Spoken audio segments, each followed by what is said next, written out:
Okay, find the half-range Fourier sine series of the function in problem 2 above.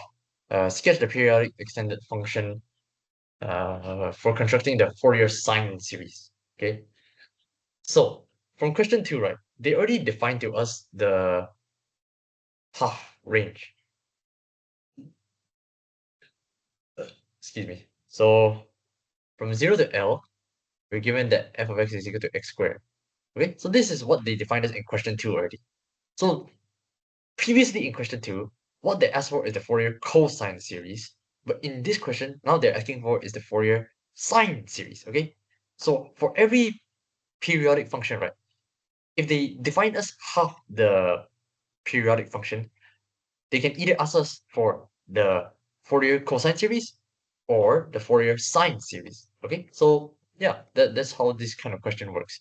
So now, for Fourier sine series, right, you remember that Fourier sine series is an odd function.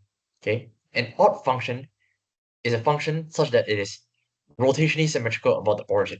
So if this is the origin, then what you need to do for the half range expansion for the Fourier sine series, right, is to rotate this half period 180 degrees. Okay, rotate it 180 degrees. Okay, so when you do that, okay, so at negative L, you have this. Okay, so this will be a single period. Okay, this is one period from negative L to L. But what they want is not just this, right? They want it from negative 3L to 3L. Okay, so let's take a look at what happens. This is negative 2L, and this is negative 3L, this is 2L, and this is 3L. Okay, so what you see here is one period, right? And this is a periodic function, so that means this will repeat, right? So what you do is you take whatever you see here and copy paste into the empty space that is not yet filled. So copy paste into here, and then copy paste into here. Okay, so this is the Fourier sine series extending from negative 3L to 3L. Okay, so this is a sketch. Now we want to find the f of x. So for Fourier sine series, right, you do not have the a naught term, you do not have the cosine term. What you only have is just the sine term.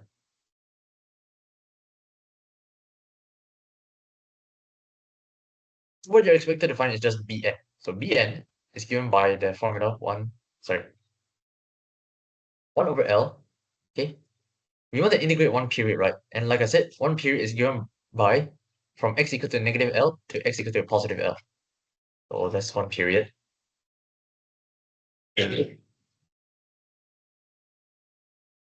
F of x sine n pi x over L dx. Okay, so we need to do some tricks, right? This is difficult to integrate. Okay? Because this function, right, over here is not the same as this function over here. Okay? So over here is x squared. However, over here is actually negative x squared if you want to be correct, but you don't have to know it. Okay? So what you have to know is that we need to do some tricks. So what are the tricks that we need to do here? Okay, so we're integrating between negative L to L, right? Let us see what type of function is f of x in this interval from negative L to L. Okay, so between negative L to L, you see that it is rotationally symmetrical about the origin. This shows that it is a odd function. Okay, so that means you know that this is an odd function. Okay, and remember, I already discussed this before in the first video of this series. Okay, of this week, is that sine is an odd function. Okay, so now we have two odd functions multiplied together. So we have to see the rule. So if you remember, we treat even as positive and odd as negative. Okay, so that it will follow the sine rule. So minus minus gives me plus, right? So that means odd times odd will give me even. Okay, so odd times odd will give me even. So collectively, right, this entire function is actually even. Okay, so how is that helpful? remember that even functions is symmetrical about the y-axis, right? So I don't know how to draw this f of x times sine x, but it doesn't matter. So let's do a rough sketch. All we need, right, is a function that is symmetrical about the y-axis, okay? And this will help us represent, okay? So this one will represent our f of x sine n pi x over L. Okay, we actually don't know how this looks like, but it doesn't matter. What we need to know is that it looks symmetrical about the y-axis. So this is negative L, this one's positive L. Okay, when you do this integration, right, from negative L to L, what you're doing is you want to find the area under the graph from negative L to L. Okay, so this total area, right? But a simplification that we can do is instead of integrating the whole area, since this is symmetrical, so area 1 is equal to area 2 here, right? So instead of integrating this entire thing, what we can do is integrate only half of it, then multiply that result by 2. Okay? So that's what we're going to do. So in the next step, Bn is equal to 1 over L times 2 times, so I'm going to change the limits from 0 to L now. Okay?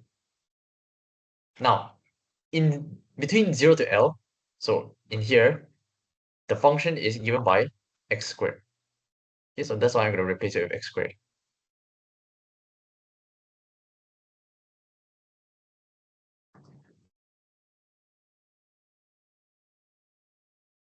Okay?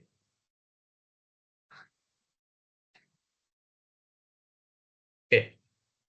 Now, how do I proceed with this? I use the result that Professor Ang Wai gave. So he gave this, right? So you have to make use of it.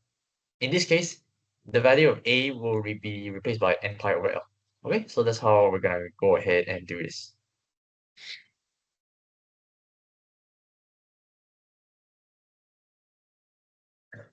So in here, what we get is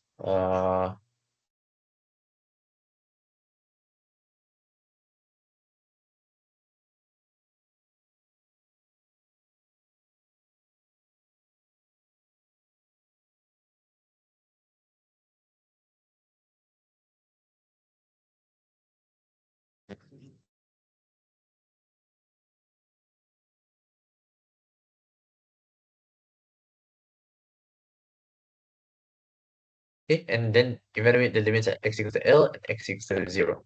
Okay, so let's take a look at how to do that.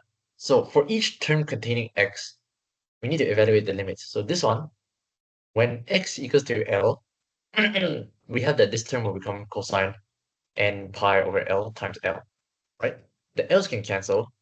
So what I'm left with is cosine n pi, and then cosine n pi we know is negative 1 to the n.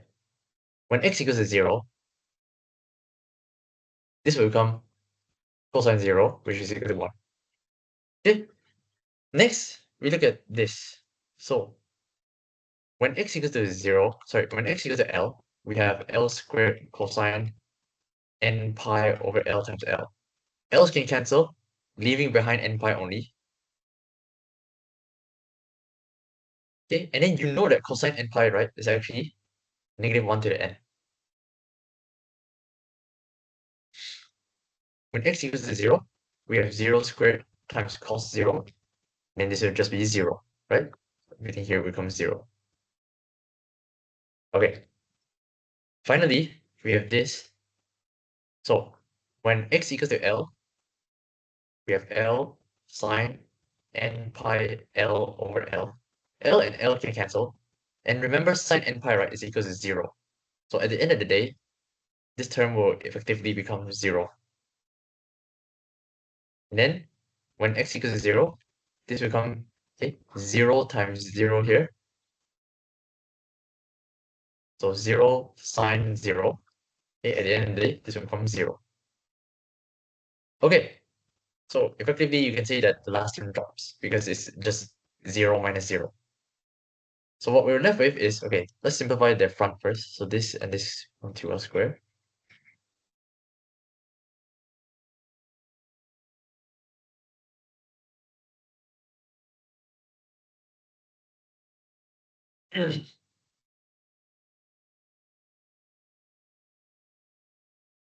Okay, how did I get this first square bracket? The first square bracket, right, comes from here, right? Particularly, it comes from this minus this. Okay, the upper limit minus the lower limit. See, upper limit minus the lower limit. Okay, then the next bracket. Okay, so minus n pi squared L squared. Next one, we also take upper limit minus the lower limit. Okay, so upper limit minus the lower limit. So just be L squared times this minus 0. Okay, and like I said, the third term becomes 0, so we don't need to include that. And actually, since this is 0 here, we can just remove that also. This is minus 0. Yeah, and then let's see where we can simplify. So L squared can cancel L squared. Okay, and yeah, that's it. That's it. So what we're left with is this times this. So actually, you can stop here. Yeah, technically, you could actually just stop here and leave this as your answer. But what if you want to really get exactly what the question got right? What you need to do is take this fraction, multiply it by this square bracket, and then multiply it by this second term here. Okay, so the first term will become 4L squared.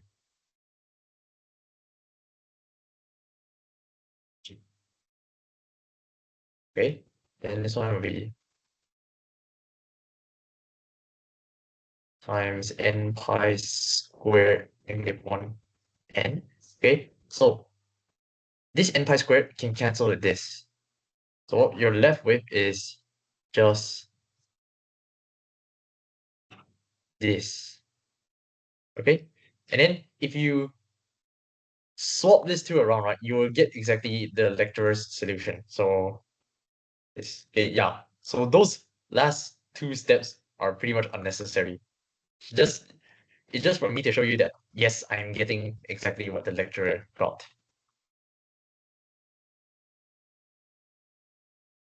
Okay, so at the end of the day, if you want your function, right, your Fourier cosine series, you can sort this Bn. So this is actually Bn. You can sort this Bn into here. So what you do is take this, copy, paste, okay, put it here, and then what you do is put this in braces and multiply it with sine n pi x over L. Okay, this is your full answer. So let me draw your attention. I want to contrast between question 2 and question 3. So in both question 2 and question 3, right, this is our given. Okay, this is our given. Our given is that we are told a half period function is defined like this. Okay, so f of x is defined to be x squared for x between 0 and L. Okay, so that's what I'm drawing here. This is what's given. Okay, so in question two, they want the Fourier cosine series. Fourier cosine. Okay, so the Fourier cosine means, okay, since cosine is an even function, it will be symmetrical about the y-axis. So you will reflect this along the y-axis to get this. Okay, so this is a single period, and then you will copy paste this to the remaining areas, to the remaining empty spaces. Then what about question 3? Question 3 is asking for Fourier sine series. So again, you start out from what they give you. So what they give you is this.